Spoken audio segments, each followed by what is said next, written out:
Okay, this is to answer question 10. There's this diagram they gave you in the book. You were supposed to find the probability of throwing a dart at the shaded area, which is this area right here. You have to consider the whole circle and the small part in the middle as the whole circle. When you're doing probability, everything is the big circle. So let's look at what they gave us.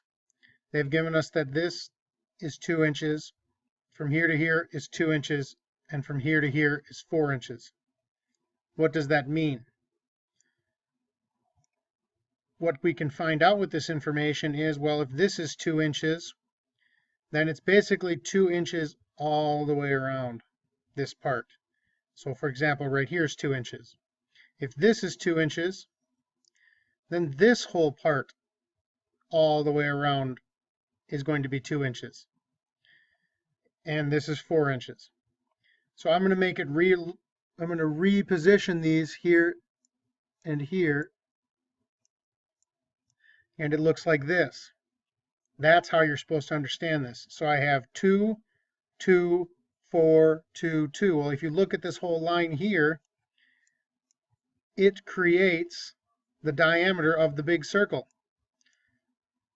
And we need the diameter if we're going to be able to find the area, which is what you're going to need to be able to solve this problem. The little circle here, the yellow circle, if we look at this diagram here, from here to here, it is 2, 4, 2. Well, if I add all those together, I get 8. So the diameter of the yellow circle is 8. Now, you may be confused because only this part says it's 4. Well, when we're looking at the probability, we have to know the whole circle. Okay, imagine you have a chunk of wood, and if you cut out a piece in the middle, that's subtraction. But to figure out the area, we still need to think of it as the whole circle first. So we look at the middle circle as 8 diameter. Then we do the small circle, which has a diameter of 4. Now with area, the formula is pi r squared. Diameter is not going to help us here, so we have to convert diameter to radius, which most of you should know, or it's very common knowledge, that diameter is twice as big as radius. So if we cut our diameters in half, here, here, and here, we have our radiuses, so we can actually find the area of these circles.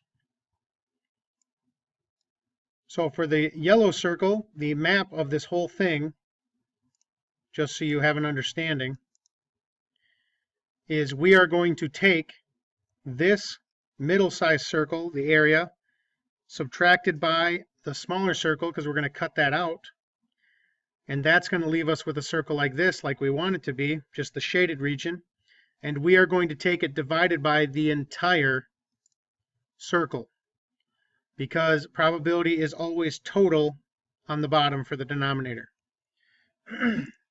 So we find the area of this middle circle, we find the area of the small circle, we have to find the area of the big circle.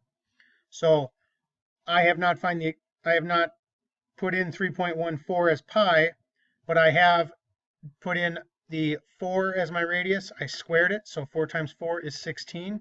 So I rewrote it as 16 pi.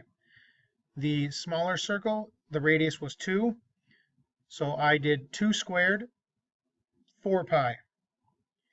The denominator had a radius of 6, so I 6 squared it for pi r squared, and then I got 36 pi. So what I do next is I take the middle circle's area, which is 16 pi, subtracted by the smaller circle's area, 4 pi, and that gives me 12 pi. Because like 16x minus 4x, when I subtract these two, you're just taking 16 minus 4, which is 12. So I have 12 pi, and then over the area of the large circle, which is 36 pi. So basically I'm taking the area of the shaded region finally over the total area of the circle, and that is shown right here as a fraction. To simplify it, pi divided by pi is just 1, so that goes away.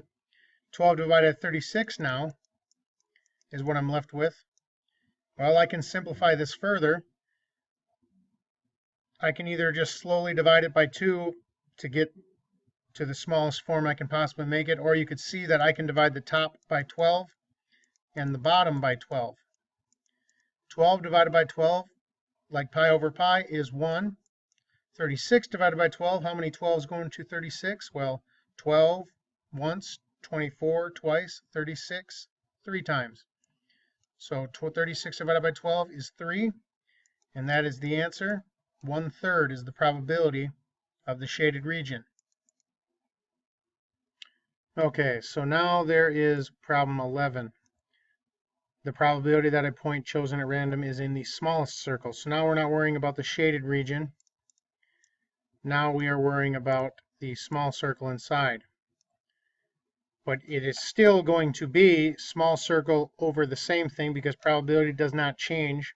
It is always over total. So it is going to be the area of the big circle for the denominator, which is still 36 pi. And the small circle we found before was 4 pi for its area.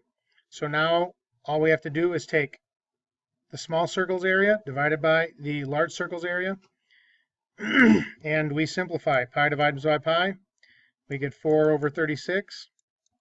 I can simplify that further, and I can divide by 4 to both sides, and I get 1/9.